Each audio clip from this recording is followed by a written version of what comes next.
Magandang araw, Pilipinas. Napagkasundoan po namin na kami ay magpahayag ng aming mga statements dahil marami pong naglalabasan iba't ibang kuro-kuro, iba't ibang opinyon. Mas nanaisin po namin na manggaling sa amin kung ano ba ang katotohanan para po ang mga kababayan natin, ang taong bayan, ay hindi malito sa kasalukuyang issue patungkol po dito sa kaso po na kinakaharap po ng dating Pangulong Duterte. Makakasama po natin ngayong araw si CIDG Director Major General Nicolas Torre III. Good afternoon, sir. Good afternoon, ma'am. And by the way, happy birthday, belated happy birthday nung March 11. Salamat, ma'am. And of course, makakasama din po natin si DOJ USEC Nicolas Felix T. Good afternoon, Yusek Claire. Good afternoon po. And Police Chief Brigadier General Jean Fajardo. Magandang araw po, ma'am, at sa mga kasamahan po natin sa media. Yes. Of course, kailangan natin itong maituwid ang mga iba't ibang haka-haka. Dahil kung hindi po natin to maitutuwid at mapapaliwanag ng maayos, mismong taong bayan ay hindi nila malalaman ano ba nangyayari sa bayan natin.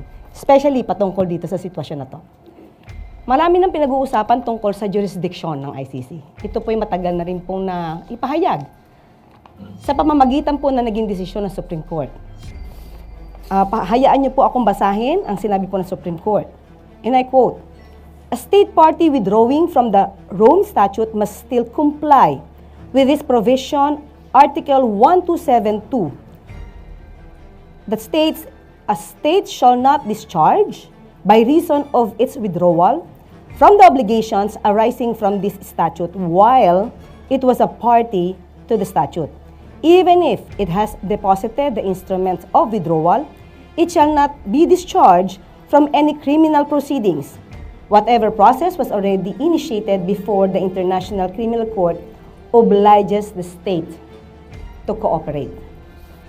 At kung inyo po matatandaan, noong November 2021, panahon pa po ito ni dating Pangulong Duterte, humiling po ang gobyerno po under the administration or under the leadership of former President Duterte. Humingi po sila sa ICC prosecutor to defer then this investigation, claiming that national authorities had begun their own investigation into cases of extrajudicial killings attributed to the police during drug war operations. Upon receipt of the request, the prosecutor temporarily suspended the investigative activities pending his assessment of the request. So in other words, mismong panahon po ni dating Pangulong Duterte, humiling po sila sa ICC prosecutor na ipahinto muna pansamantala yung kanilang pag-iimbestiga. Kung tutusin, meron silang voluntary appearance sa nasabing korte. Kaya lang, noong June 2022, hindi pa po siguro nagkakaroon ng inauguration ang Pangulong Marcos.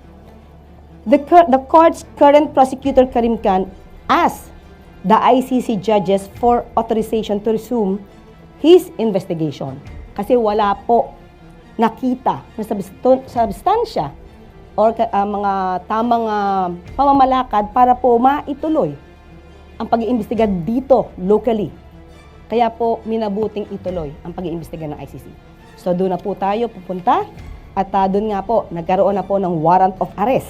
At sinasabi nga po rito that the chamber finds reasonable ground to believe that Mr. Duterte is individually responsible for the crime against humanity of murder of the statute as an indirect co-perpetrator within the meaning of Article 25(3)(a) of the statute committed during the relevant period.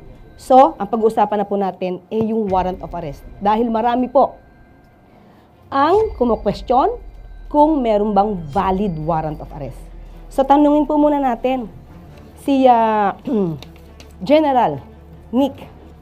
Sir, nung natanggap po ang warrant of arrest ng PCTC, ano na po ang sumunod na pangyayari na umabot na sa inyo to? We were requested by PCTC to help implement warrant of arrest. So, kanino po ito muna pinadala? Sino po yung una nakaalam na humihingi ng assistance yung PCTC? Ma'am Jean. Yes, ma'am. The GPNP was informed po nung request po ng PCTC for the PNP to extend police assistance po, and the Chief PNP directed po the CIDG under the leadership of General Torre to provide security assistance po sa PCTC. Ano po yung detalye na supposed to be task na gagawin ninyo para malaman po nila? Ang PNP po, ma'am, ay limited lamang po sa pagpo-provide po ng security doon po sa mga mag-i-implement po ng warrant through the Interpol mechanism po. So kaya nandoon po yung PCTC, and in fact, it was the PTC Executive Director po ang nag-inform po sa ating pong dating Pangulo, at nandoon po yung mga prosecutor po ng DOJ, at ang PNP po in the person of General Torre po was there to provide security po. So ngayon, sabi niyo po ay magpo-provide din po kayo ng assistance sa PCTC, sa Interpol, saka sa DOJ. Yusek Nick, ano po yung naging papel po ninyo at the time na isa-serve yung warrant of arrest kay dating Pangulong Duterte? Sa kampo ng DOJ, nalaman namin yung notice sa PCTC through the Bureau of Immigration. Kasi yung PCTC, i-diffuse niya yan, o ikakalat niya sa may iba-ibang law enforcement agencies natin na may ganong notice, no? Notice for the warrant of arrest. Alam natin sa DOJ, may dalawang layers tayo, no? Ang BI at ang NBI. BI ang nag-inform sa amin na may ganitong request. Tapos, so may mga representatives mula sa BI at sa DOJ na nagpunta. Sa BI, si Commissioner Viado mismo nagpunta. Tapos sa DOJ, nandun ako at si Prosecutor General Dong Fadolion. Ang naging papel ng DOJ doon ay kami ang naging competent authority, no, or competent judicial authority upang saksihan ang buong pagpatupad ng warrant of arrest at siguraduhin na sumusunod ito doon sa mga kinakailangan ng ICC upang properly ma-deliver si PRRD sa kanila. Okay. General Torre, General Nick, sinasabi kasi nila, especially, I will refer this to the situation of Attorney Bello. Hindi daw niya nakita yung warrant of arrest. Ano po yung masasabi niyo doon? May violation ba doon? Dahil hindi daw niya nakita personal yung warrant of arrest. I think Attorney Bello is not in the scene during all this time, ma'am. So, talagang hindi niya makikita. Pero yung... Okay, sir. Dagdag lang ako, no? Tama si General Torre. Wala si Attorney Bello mismo doon nung pinatupad namin yung warrant. Nakita ko siya doon sa VIP lounge, no, na kahit pa paano nakapasok siya doon, no. Pero yun, pumunta na kami doon sa Tube upang ipatupad, wala siya doon. At doon naman sa Tube, no, yung hiningi ng kampo ni PRRD, yung copy ng warrant of arrest, ay nakapakita kami at naka-share kami sa kanila ng electronic copy ng warrant of arrest. So in other words, wala naman tayong obligasyon na bigyan siya ng warrant of arrest. Unang-una dahil hindi naman siya yung suspect. At pangalawa, wala siya doon. Okay. So, in other words, sabi niya, magiging lawyer daw siya. Dapat nandoon daw siya or binigyan siya. Ano masasabi niya po? May tatlong abogado sa scene, si PRRD, no? Nandun ang dating Executive Secretary, si Salvador Medialdea. Nandun ang kanyang misis, na abogado din. At nandun din, at eventually, no, yung lumipat na kami sa Villamor, nandun si Attorney Delgra. Well, sir, misis po ni Executive ES Medialdea. So bali tatlo po yung kasama na lawyer. Eventually, dun sa, dalawa muna sa Tube. Okay. Yung mag-asawa muna. Okay, so yung kanyang rights naman, as a suspect, hindi naman siya na-deprive. Ay, hindi na-deprive. In fact, gusto na nga namin ibasa yung Miranda rights niya doon sa Tube, pero nakiusap yung mga abogado niya na wag muna. Kaya yung naging pa siya ay ilipat siya sa mas secure na area, which was eventually sa Villamor Air Base. At doon na namin, after binigyan sila ng pagkakataon na magpahinga, doon binasa ni General Torre yung Miranda rights niya. So balikan natin, sir, nung sinaserve po yung warrant of arrest. Ano po yung pinakasitwasyon? Nagkagulo ba? Maayos ba? Paano po? Paki-describe po sa amin.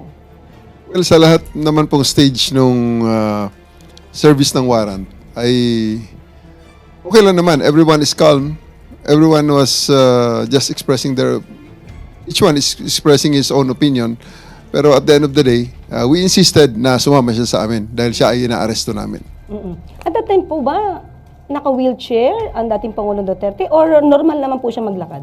He was offered a wheelchair but he declined. So ang wheelchair niya ay ginamit ni ES Medialdea. So physically, ang condition po ni dating Pangulong Duterte at that time ay mukhang maayos naman po. Maayos, ma'am, maayos. Until the end, hanggang sa ngayon, hanggang sa kagabi, nang siya in-receive ng ICC, he is fine. And actually,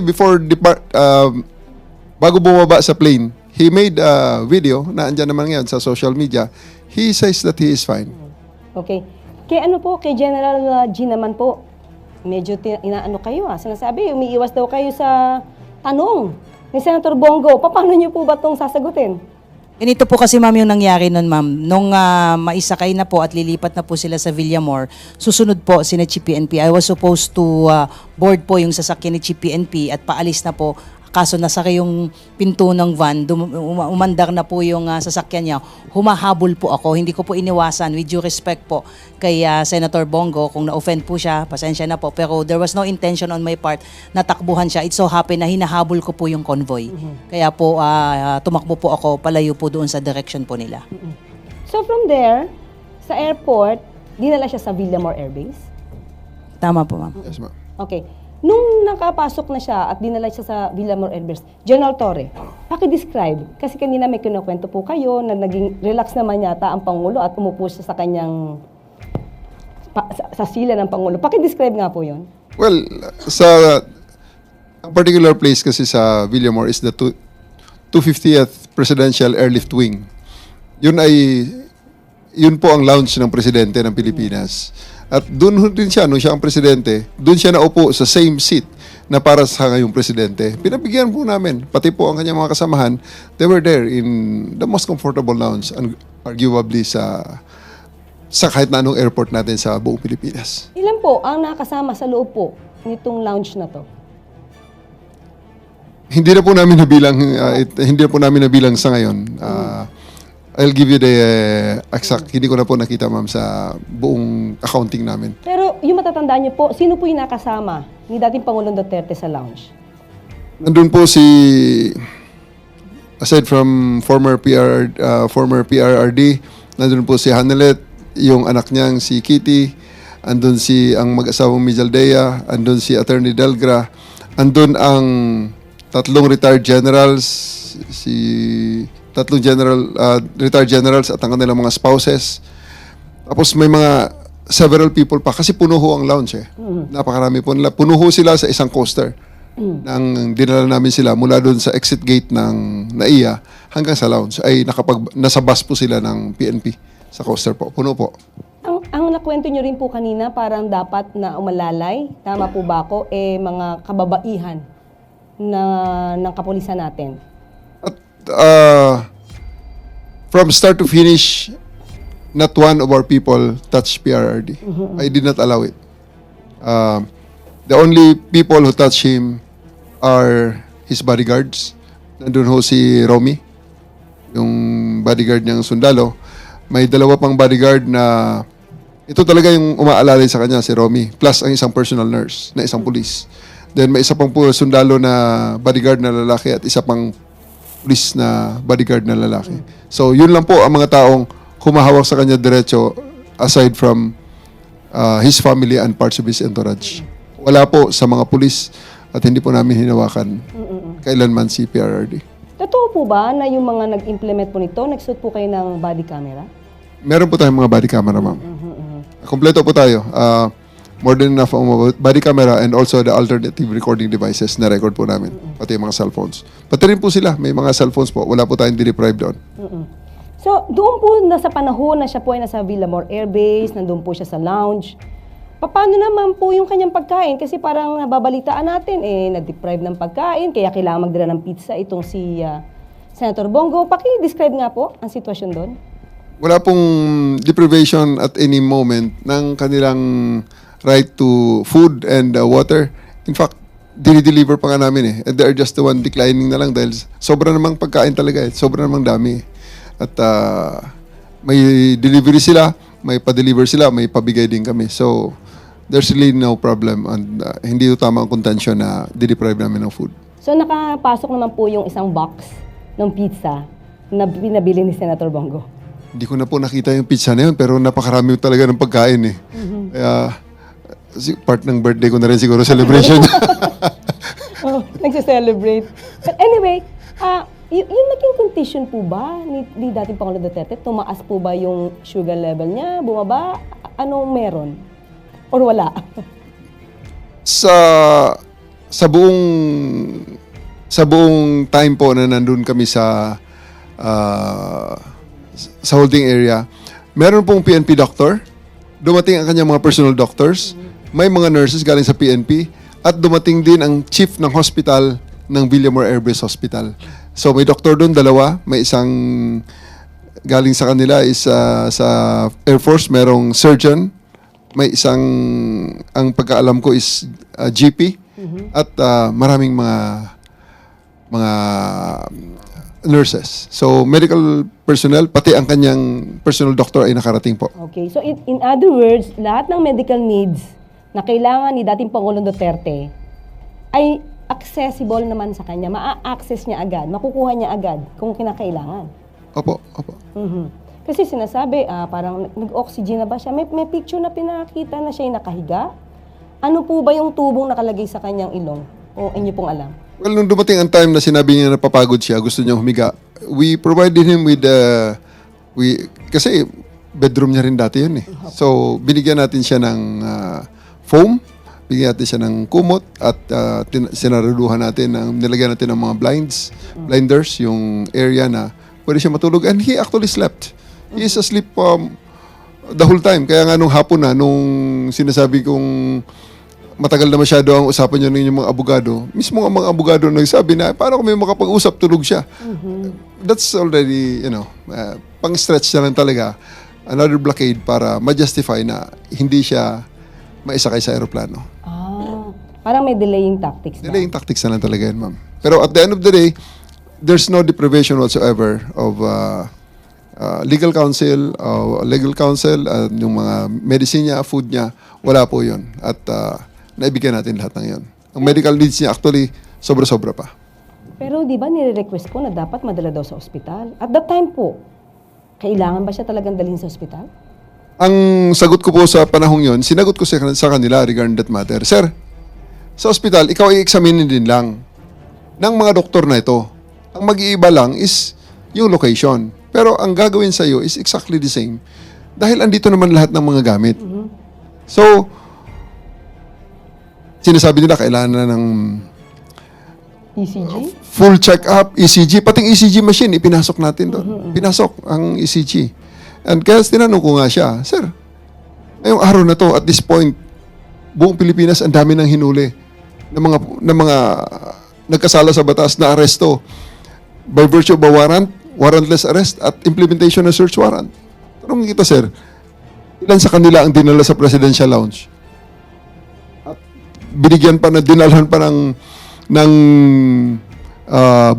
booking kit sa kanyang, kung saan siya ay very comfortable na nakaupo. Kayo lang po, sir, ang special treatment na ito. So don't stretch it. Kailangan natin na booking ka. Na until the end ay hindi siya pumayag. Sir, nakita natin sa ibang videos, baka yung ibang mga kababayan natin hindi alam. Kayo po ba'y nagbasa ng rights po ni dating Pangulong Duterte? Binasa ko po ang kanyang rights. Nasa likod ko pa para mag-witness ng pagbasa ng rights niya yung ating Prosecutor General. Okay. So, at the time, nung umpisa, hindi ko alam kung hanggang saan po, General Torre, may natanggap ba kayong harassment, physical na panghaharas sa inyo, or verbal? May natanggap po ba kayo at the time? Physical po ay itinulak ako ni Hanelet.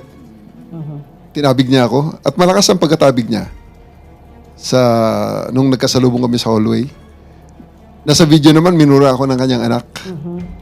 At mismong si Presidente Duterte ay niremind niya ako, magre-retire ako. At aasuntuhin ako ng kanyang mga anak at ang kanyang mga kamag-anak after my retirement, even before my retirement. Tinrete niya ako. But everything is okay lang yan. Makapal ang ating balat at yan ay kayang-kaya nating palampasin yan.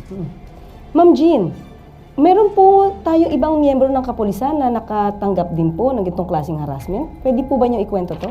Yes po ma'am, aside from General Torre, I myself was also subjected to harsh words. Kaya lang, sabi nga ni General Torre ay maximum tolerance. Sabi ko nga, kung meron pang mas mataas sa maximum tolerance, yun po yung ipinatupad natin. Kahit minura na tayo, dinuro na tayo. In fact, yung mga pulis natin doon ay pinagmumura din at pinagsabihan ng masasakit na salita.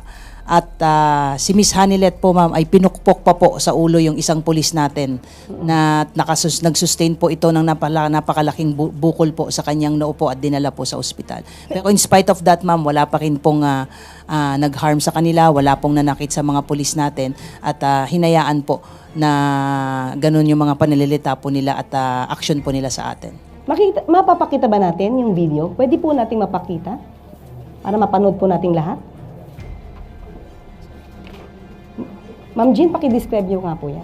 Yan po ma'am yung picture po, binlur lang po natin ng konti po yung mukha po ng ating babaeng pulis na taga-SAF. Sila po kasi ma'am yung umalalay po doon po kay Miss Hanilet at saka sa kanyang anak po para itabi po sila pansamantala. Ayan po yung napakalaki pong bukol at meron po dyan na video po na talagang nakita po doon at na-captured po na pinukpok po ng cellphone po ni Miss Hanilet yung ating pulis po. Sa ulo po yan, hindi pa, pina-CT scan po ba yan? Kasi ulo po yan. Dinala po ma'am, ayan po, yung video po, yun kitang-kita po kung paano po niya hinampas po. Balik ang anak ko! Balik ang anak ko! Balik ang anak ko! Ang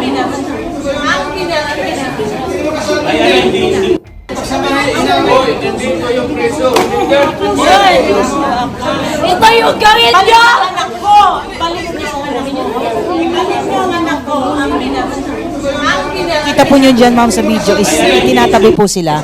Kasi po ang haba na po ng panahon na ibinigay sa kanila and it has come to a point po na nagdesisyon po si General Torre na it has to stop. Kailangan na po nating kompletuhin po yung proseso. Kaya ang ginawa po ng mga pulis po natin, itinabi po si Miss Hanilet at saka yung anak po niya para makuha na po natin si dating Pangulo po at madala po sa bus po. Pero nakikita po natin doon sa video, parang moving forward. Itong si Kitty, yung anak. Saan siya papunta nun? Parang pumipilit siyang pumunta paabante. Saan po siya papunta niya? Gusto po nilang bumalik ma'am doon po sa area kung saan po yung ating dating Pangulo po. So yung mga kapulisan po natin, parang hinaharangan na lang sila. Opo, kinire-restrain po sila, nilalayo po sila at hinaharangan para hindi na po sila bumalik po doon sa area kung saan po nandoon po yung ating dating Pangulo po. Kasi maganda pong maipaliwanag yung sitwasyon na yan. Kasi po baka magkaroon ng ibang kwento at sabihin na nahahara sila. Yung pala, sila po yung moving forward, going forward para po puntahan muli ang dating Pangulo. Yes po ma'am, yes po. Okay. So, after that, nung okay naman po yung sitwasyon ni dating Pangulo Duterte, physically, okay naman po yung kanyang kondisyon, paano niyo po siya naisakay sa aircraft? Well, ang tingin ko, ang turning point talaga doon is nung time na talagang humaharang si ES Medialdea at binigyan ko siya ng warning na talaga, sir, tapos na ito. Kanina pa ang usapan, kailangan sumakay ka na muna sa aeroplano, kayo sa aeroplano.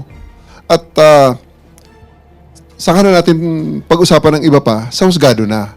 So, nag-isip si ES Medialdea, dared me to arrest him, and I did. So, binasahan ko siya ng kanyang karapatan. Ninaras ko siya for PD 1829. So, at pinusasan ko siya. Kaya nang hinila ko na siya palabas, palayo, na nakaposas, siguro nakita ni PRRD na seryoso ako. At hindi tayo patatalo. At we do believe na talagang the majesty of the law has to reign supreme. Dapat masunod ang batas. Pero sir, nakita ko po sa video, parang binabasahan niyo ba siya? Or sinasabihan niyo siya rin na kanyang rights? Winarningan ko muna si ES Medialdea, sir, pag hindi ka pa umalis dyan, hindi matatapos ito. Dahil dyan, aarestuhin na kita ng obstruction of justice under PD 1829. And he dared me. So, I read him his rights, and I asked him to, if he understood his rights, and when he said na-affirm niya, naintindihan niya, sir, you are under arrest for PD 1829, halika na, sir. So, pinusasan ko at inalis. Nung makita ni PRRD yun, kasi bumalik uli ako nung inilagay ko sa bus, dala ko ulit ang posas. Sabi ko, sir, ito, kasunod, susundin ko sana si Attorney Del Gray, pero umalis naman na sila at sumama na si PRRD. So in other words, sir, sabi nga po ni Ma'am Jean, maximum tolerance yung ginawa nyo. So ilang oras po ba at nagtagal po talaga yung pagsampa sa kanya, pagdala sa eroplano po ng dating Pangulong Duterte? 12 hours, ma'am. 12 hours. Ganon din kayo katsaga. Ganon din katsaga ang miyembro ng kapulisan. Sabi ni General Fardo nga, ma'am, more than the maximum of the maximum tolerance. Okay. So, nung naisampa na, sabi po, ito po isang sandwich lang daw ang pinakain sa dating Pangulong Duterte habang nasa biyahe. Palagay ko, ma'am, babawiin na nila yan. Nung pag maalala nila na marami palang cellphone video doon. Kasi sa totoo, pati sa aeroplano, may video na kumakain talaga si former PRRD ng full meal. Full meal talaga. Babawiin nila yan, ma'am. So in other words, yung mga ganitong klase mga naratibo, ano to, para maging negatibo lang ang pagpapa-implement ng warrant of arrest, saka yung the whole operation? Wala na akong makitang ibang rason, ma'am, para ilabas nila yan. Pero at the end of the day, it will be their word against our cellphone videos. And at the same time, sabi nyo nga po kanina, maganda naman ang kondisyon ni dating Pangulong Duterte na nakarating na po sa Netherlands. Kaya nga, ma'am, so we have now the benefit of a 2020 hindsight. Mismo ang doktor doon ng ICC ang nagsasabi na he's fit and he's okay. And siya mismo, bago siya bumaba sa aeroplano, gumawa siya ng video, pinadala niya sa pamilya niya, at ipinost ng pamilya niya, sinasabi, I'm okay.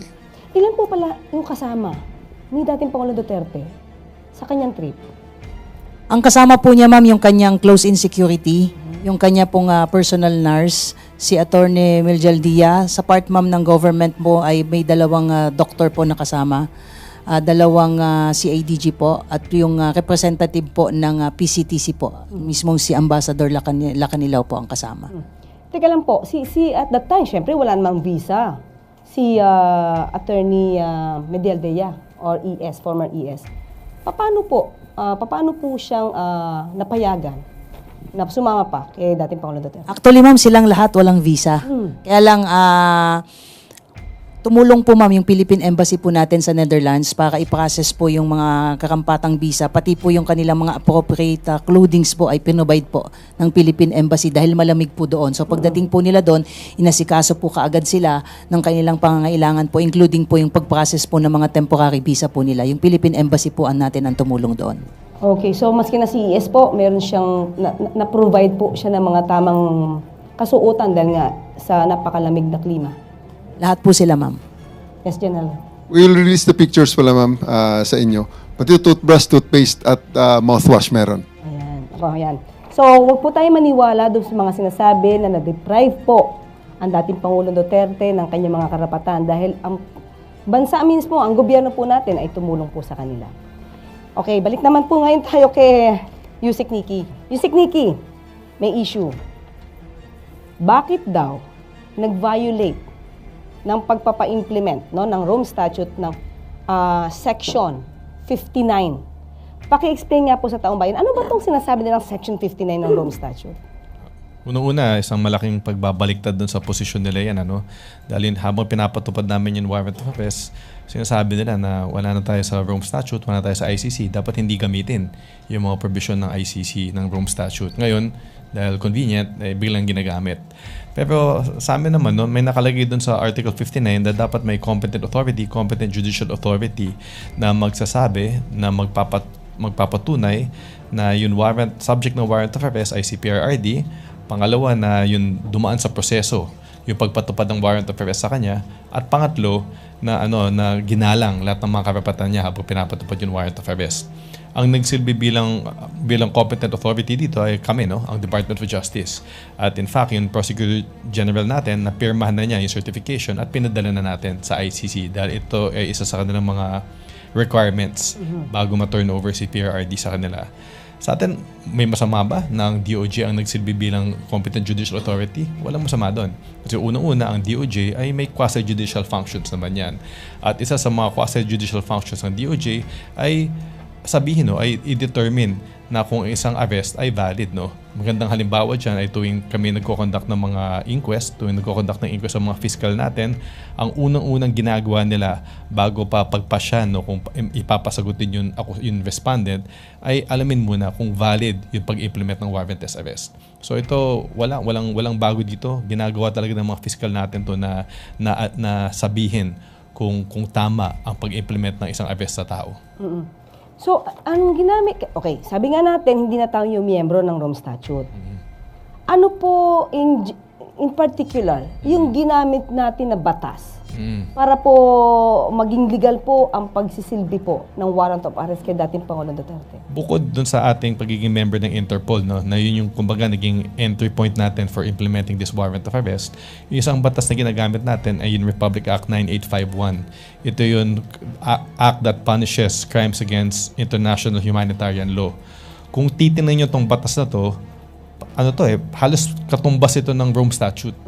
Yung mga krimen na pinaparusahan sa batas na to ay yung mga krimen din na pinaparusahan sa Rome Statute. Halimbawa, yung war crimes, yung genocide, at yung crimes against humanity. Tapos kung titingnan nyo itong batas na to, may portion doon na nakalagay na ang Pilipinas ay may option. Pwede niyang investigahin at i-prosecute ang mga krimen dito sa IHL tulad ng crimes against humanity, or pwede niyang ipaubaya sa foreign tribunal kung may kaso na nangyayari. At kung ipapaubaya man niya sa ibang korte, ang pwede niyang gawin ay pwede niyang i-deliver or i-surrender yung akusado dun sa korte na yun. At yun ang ginawa natin dito. Pero sabi niyo nga po, para hindi magkaroon ng question, you still complied.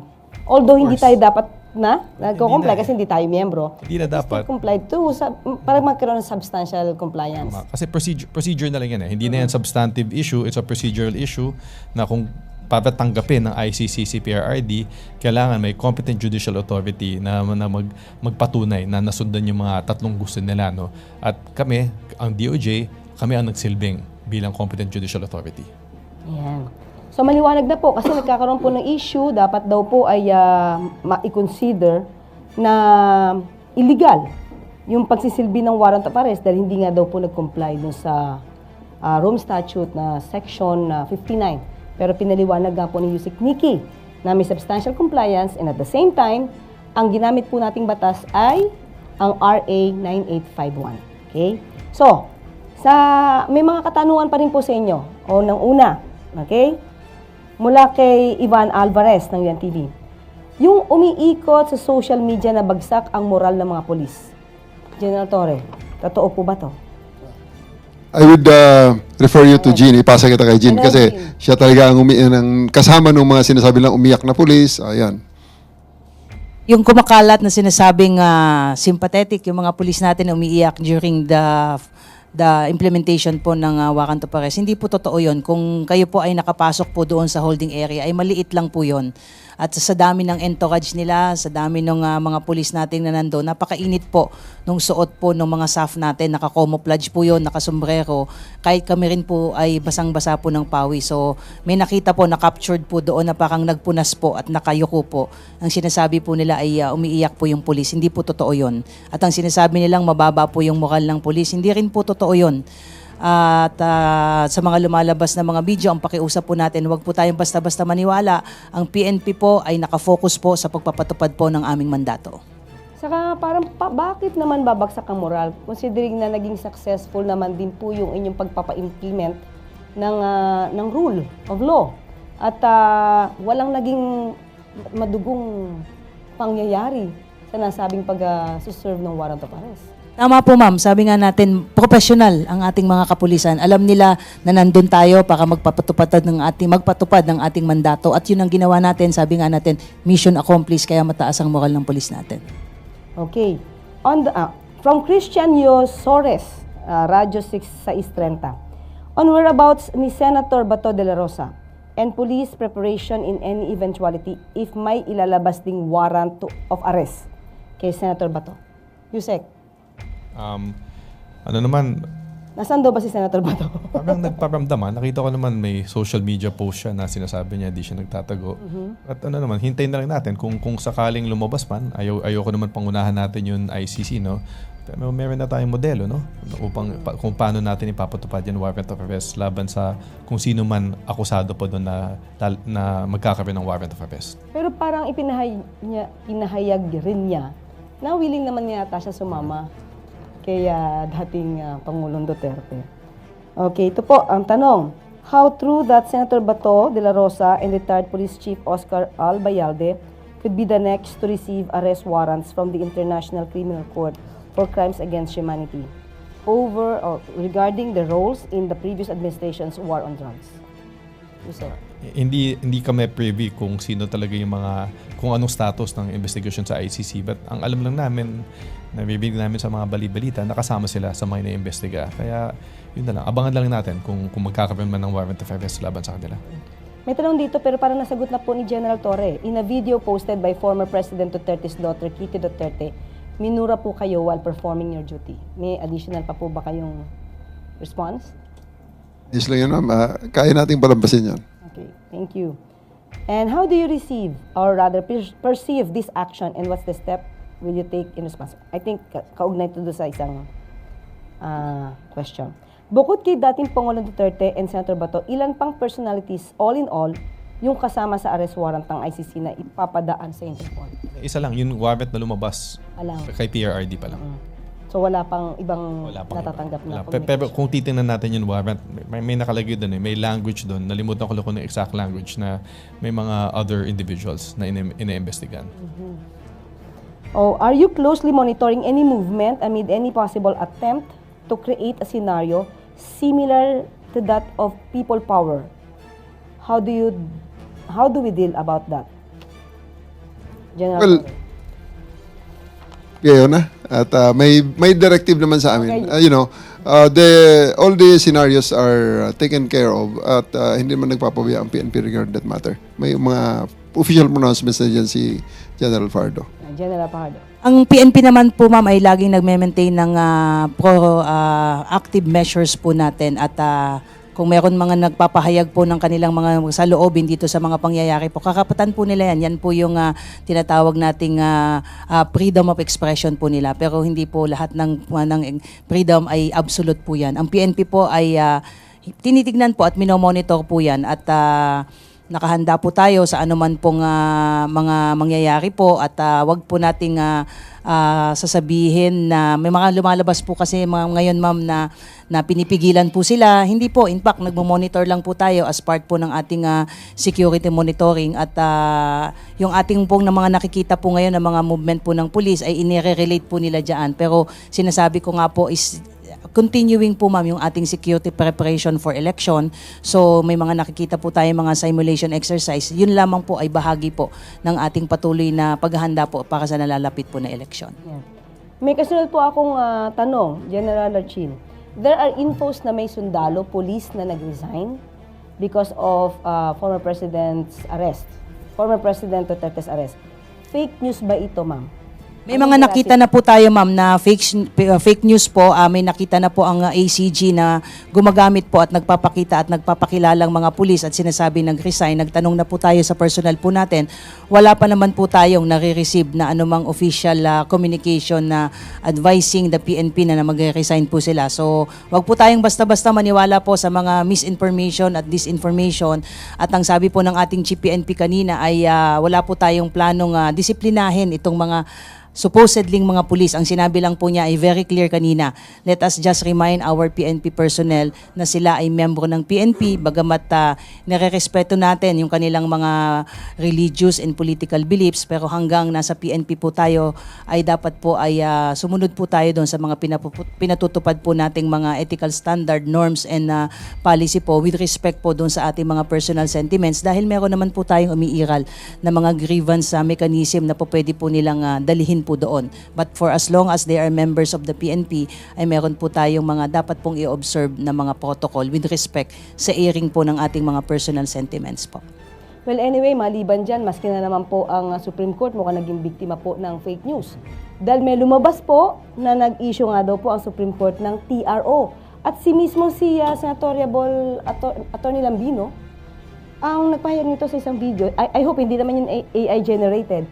So, nakarating po ba itong fake news na ito na meron TRO, General Torre, at the time? Yes po. Nung gabi pa lang, sa aeroplano pa lang, yun na ang sinasabi ni Attorney Vijaldea na may lumabas ng TRO kaya hindi na dapat lumipad ng aeroplano. Kayo po, Yusek, nakarating din po sa inyo to? Yes, magkasama naman kami dun sa Villamor at narinig namin yun. Sakto na malapit talaga lumipad. Tapos dun kumalat yung balita na may TRO. Well, anyway, napatunayan po natin na hindi po totoo yun dahil naglabas po ng statement ng Supreme Court. Actually, meron nga ruling na denied ang TRO na ito. Okay? So, yun po. Meron po ba muna? Unahin ko na po muna. Ladies first. Si General Jean Fajardo, meron pa po ba kayo nais na idagdag sa inyong mga sasabihin o sa taong bayan? Yes ma'am, sa ating pong mga kababayan na nanonood po at nakikinig sa atin ngayon, ang lagi po nating sasabihin na ang PNP po ay isang profesional na organisasyon. Nakatutok po tayo sa ating mga mandato at asahan niyo po na laging nakahanda po ang PNP na ipatupad po ang batas. Okay. And Yusek Nikki, ano pong nais pa pong idagdag kung meron? Nasabi na naman namin dun sa press release namin kahapon at nandun dun sa certification na linabas ng Prosecutor General. Ang tungkulin ng DOJ sa buong pagpatupad ng warrant of arrest na to ay patibayan na yung pagpatupad ng warrant ay dumaan sa tamang proseso. Tatlong bagay yung importante na si PRRD mismo yung inaresto, ginalang yung kanyang karapatan habang inaaresto siya at dumaan sa tamang proseso yung aresto. At kami pinapatunayan namin yan at hindi lang naman salita to eh. May kita talaga natin sa mga video na talaga maximum tolerance ang ating pamahalaan, binigay lahat ng mga naayon sa kampo ni PRRD habang pinapatupad yung warrant of arrest at walang nasaktan. Ginalang talaga sila through this entire process. Of course, thank you po. And the birthday boy, General Nick Torre. Maraming salamat po, ma'am, at maraming salamat sa suporta ng ating mga kababayan. I just would like to reiterate that I don't find joy in doing these difficult jobs. Una-una, sayang naman yung handa ko ng birthday ko. So, gusto ko lang i-emphasize na hindi ko to ginagawa para sa personal aggrandizement o kung ano pa man. Kundi ito ay ginagawa natin dahil ito ay trabaho natin, especially that I'm the chief of the Criminal Investigation and Detection Group.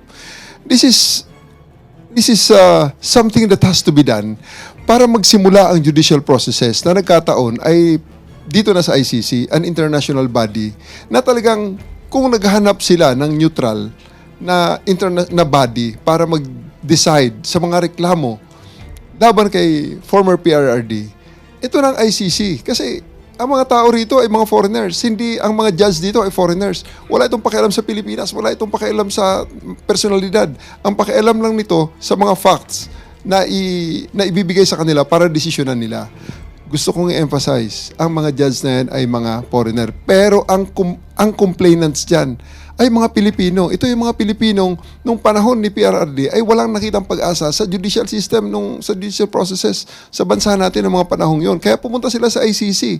Kasi nakita nga nila, sitting senator and former justice secretary nakakulong eh. So, ito yung mga taong walang kakayahan na lumaban at wala na nakitang pag-asa kaya pumunta sa ICC. At gusto ko rin emphasize, hindi ito yung mga taong kayang kumuha ng serbisyo ng mga abogado di Campanilla. Ang mga abogado nila ay mga volunteer din na ang dala-dala lamang ay ang paniniwala para sa hustisya.